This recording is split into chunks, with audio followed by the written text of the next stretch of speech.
Ashley, don't look at him, look at me. Ashley! Look at me. Sorry. It's your stylist. It's dyeing your hair more often. Used to be every month. Now it's every 2.4 weeks. Did she tell you you're going gray, or is she hiding it? So between that and your enlarged prostate. My f***ing what? The fourth season of The Boys was kind of mid, especially when compared to previous seasons. A large part of it felt like filler, and most of the shock content dragged on for unnecessarily long periods. The good thing though is that the finale was absolutely great, and had us all biting our fingernails in anticipation for the fifth and final season. That said, the end of this season did leave us with some questions that seriously need to be answered in the next one, because a lot of shit was not adding up at the last minute. So from Zoe mysteriously ending up at Red River to Ashley's weird Compound V transformation, here are 10 questions we all wanted to ask by the end of The Boys Season 4. Starting off at number 10, why did Zoe end up at Red River? Okay, so after Billy Butcher butchered Victoria Newman, see what I did there? The last place we see Zoe is at the entrance of the Red River orphanage, but why? Both her father, Samir, and adoptive grandfather, Stan Edgar, were alive and free at this point in time, so it's not like she was left alone in this world after her mom died. I guess an argument could be made that with Homelander in control of the nation, it would be unsafe for the girl to be with Stan Edgar, since he and Homelander aren't really buddies. But I mean, Samir should be good though, right? Homelander probably doesn't even know who he is, so why not stay with him? I mean, anything should be better than the living conditions at freaking Red River, right? Also, how did she even get there? Last time we saw her, she was with the boys at their hideout, or at least knocked out at their hideout. So did they take her to the orphanage? Or did they just leave her there with her mom's corpse and then she somehow made her way to the institution? Well, no matter the case though, this is something I'm quite sure will be addressed in season 5, so I'm not too worried for Zoe's well-being. But it did seem rather odd for her to end up at the infamous orphanage instead of with like Stan Edgar or even Samir, both of whom love her very much by the way. Number 9 is something not a lot of people seem to be questioning, but how does Love Sausage have his powers back? When the boys were being captured by the evil soups at the end of season 4, Love Sausage was the person to ambush MM, and somehow he had control of his powers again. Now some of you might be thinking, Mr. Redcon, you are wrong. Love Sausage never lost his powers. But the thing is, he actually did, way back in season 3. It just wasn't something the show focused on very much. So let me explain. Prior to this scene, the last time we actually saw LS was at Hero Gasm. And right before Soldier Boy fired his soup devouring radiation chest beam, Love Sausage could be seen right beside him. After the blast went off, every soup who was near Soldier Boy either died instantly or lost their superpowers. And this is not even a theory, because Homelander confirmed it. The ones that survived are done. They're powerless. Soldier Boy fried the V right out of their blood somehow. LS was right next to Soldier Boy when he went off, but somehow he managed to survive the explosion. We also know he lost his powers that day because he was later shown running with his, how can I put this? Running with his meat in hand. That sounds worse than it looks.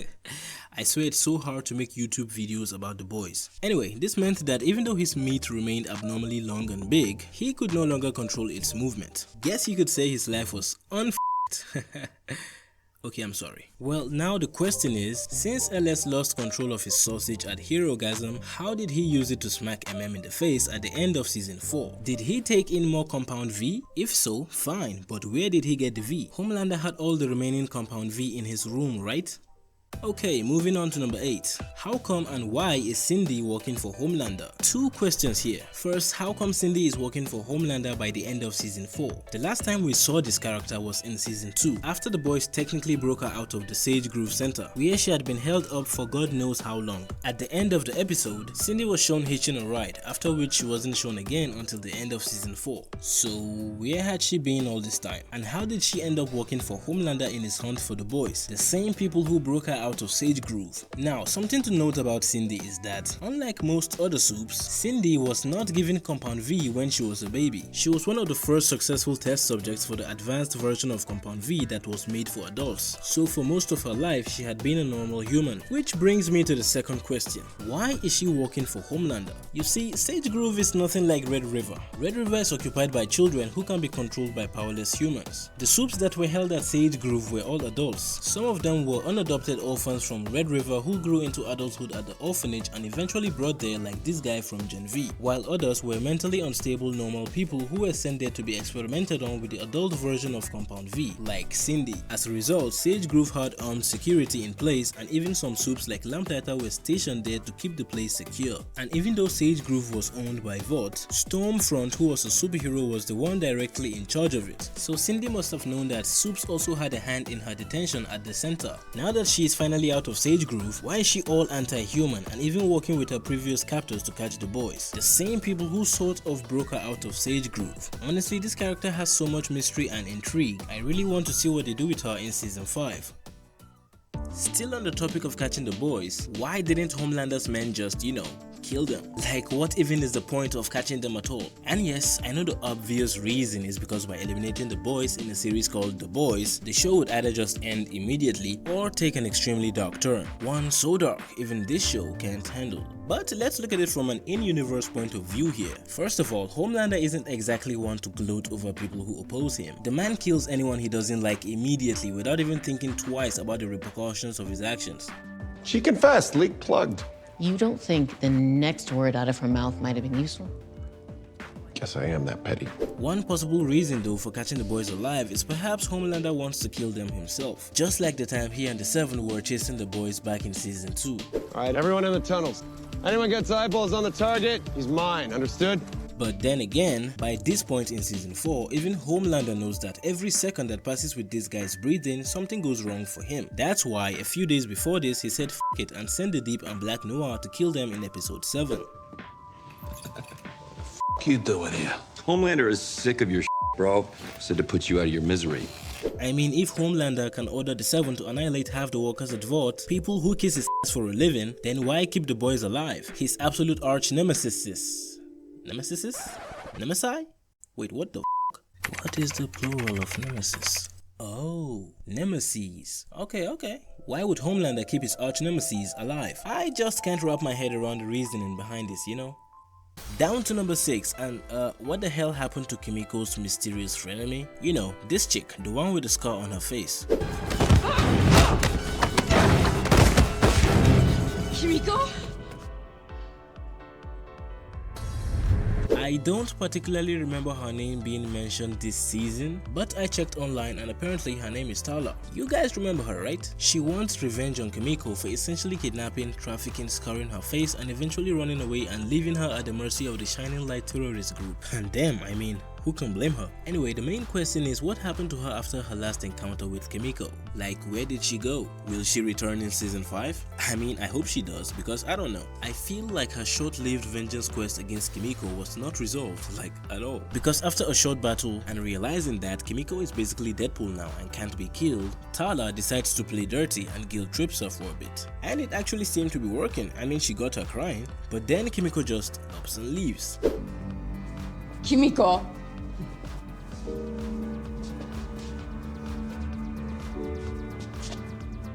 And that was the last time we saw Tala. She did not get to exact a revenge on Kimiko, she didn't look like she forgave Kimiko, and she's still alive. So is she like planning on going another round?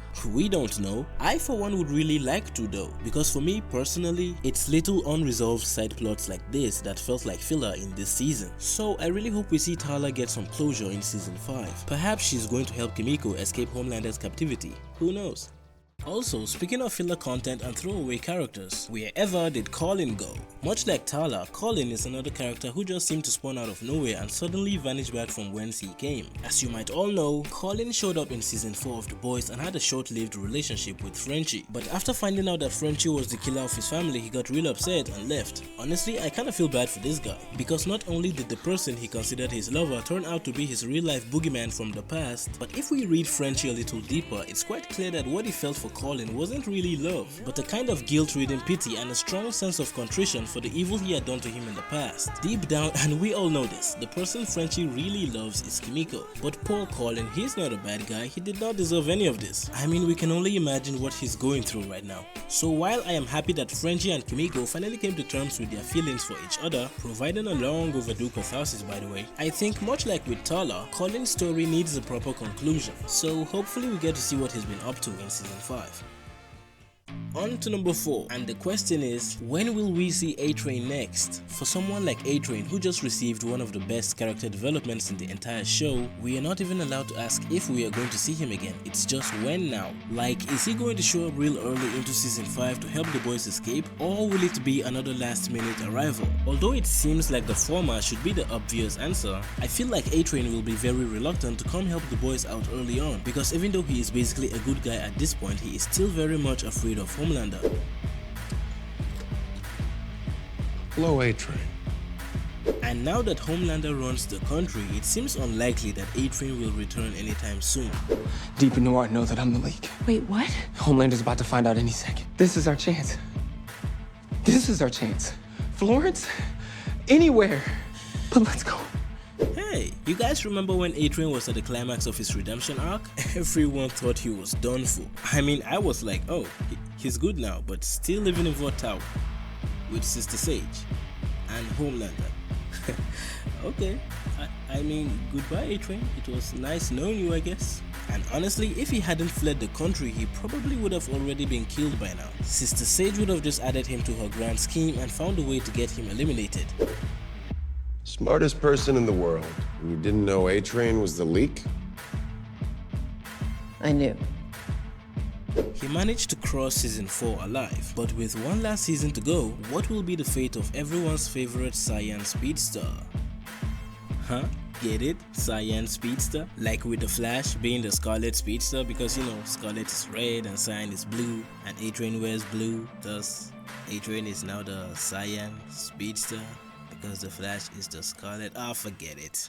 Moving on to number 3. Whose side is Soulja Boy going to be on in season 5? Now, is Soulja Boy a hero? No, he is not. Is he a villain then? Not exactly. He has done some messed up stuff in the past, but he is not objectively evil. Soulja Boy is more of a jerk. A super jerk if you like. But as far as The Boys as a series is concerned, the upcoming Vought Rising spin-off may paint a different picture. But in The Boys, Soulja Boy was never really shown to be driven by objectively malevolent motivations. In fact, after he accidentally destroyed part of Midtown Manhattan back in season 3, Soulja Boy was visibly shaken by the fact that innocent people had died because of him, proving that he actually had some bits of righteousness in him. I blacked out. About 10 minutes. When I came to, the damage was done. I didn't mean to hurt those people. I'm not a bad guy. When he was with his former team Payback, all he cared about was having fun and smashing ladies. It was the day his team betrayed him that he disfigured Black Noir's head. Then after decades of imprisonment, he returned and set out for revenge. So he teamed up with Billy Butcher to take out his former teammates and then Homelander. Alright.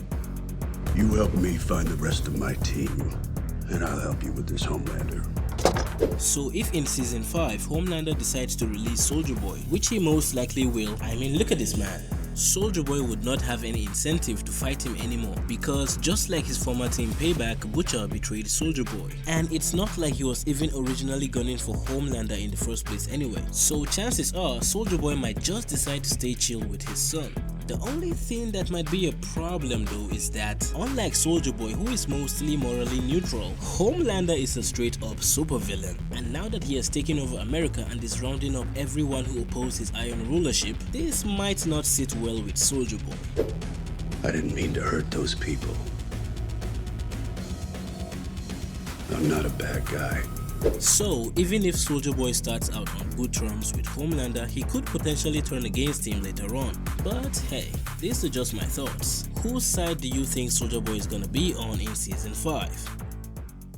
Down to number 2 now, and this one is something I had previously talked about. Does Sister Sage know about Billy Butcher's upgrade? At the end of episode 8, we were met with the big twist of the season. Just like Nikado Avocado, Sister Sage was 2 steps ahead of everyone all along. Everything that had transpired seemed to have been part of her master plan to put Homelander on top, and everyone played right into her trap. Everything's turned to shit. Plan's dead. This is the plan. I mean, sure, a few curveballs, but we got here. And yeah, for the most part, a lot of it adds up and even makes sense. But perhaps there is one part of the whole puzzle she didn't predict, and that is Billy Butcher contracting super cancer. Yeah, we should slaughter Butcher and his whole team. Now that is a great idea, sir. Butcher will be dead in a few months anyway.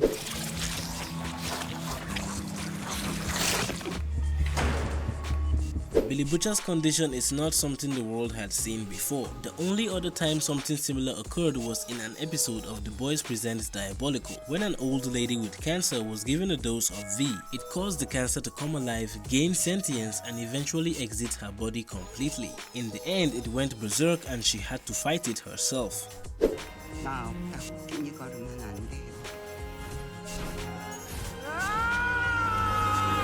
This kinda looks like the case with Butcher right now. So assuming Sage had heard of this incident in the past, perhaps she was able to predict that Butcher would end up with something very similar. The only problem with this though is that Diabolical is not completely canon. Is The Boys Diabolical canon? It mostly is, but then if it was strictly canon, we couldn't have it on air. So Butcher's case might very well be the first in this universe. Well, whether she knew or not, we are definitely going to find out in season 5.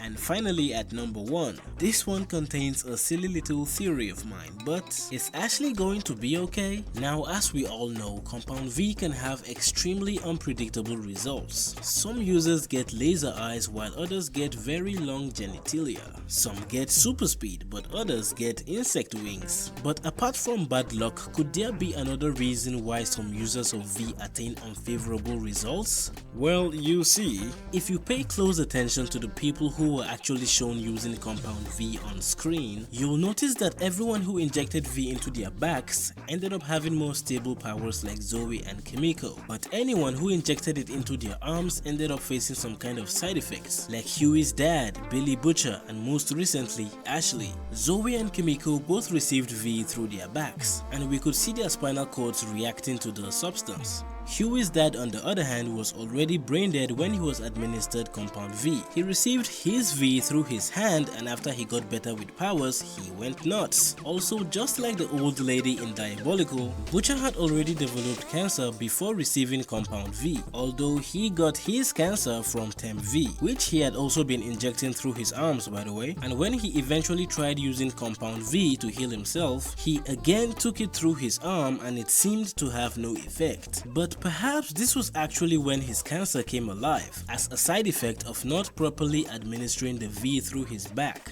And then there is Ashley, who also took V through her arm, and as you can see, instead of her spine reacting to the V like in the case of Zoe and Kimiko, it was her freaking skull that was shown contorting. Could this be a side effect of not taking the V through her back? Perhaps the way you take in Compound V can drastically affect the kind of powers you get. Take Sky from Diabolical for example, who instead of injecting the V into her body, drank it, and after it went through her digestive system, she ended up with the ability to control her shit, and subsequently all the shit around her.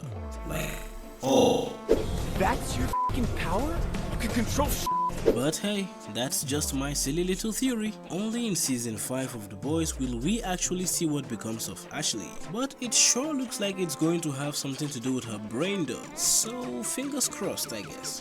And that about brings us to the end of the video. Thank you so much for watching and I'll see you all next time. Until then, stay safe everyone and get the heck out of here now.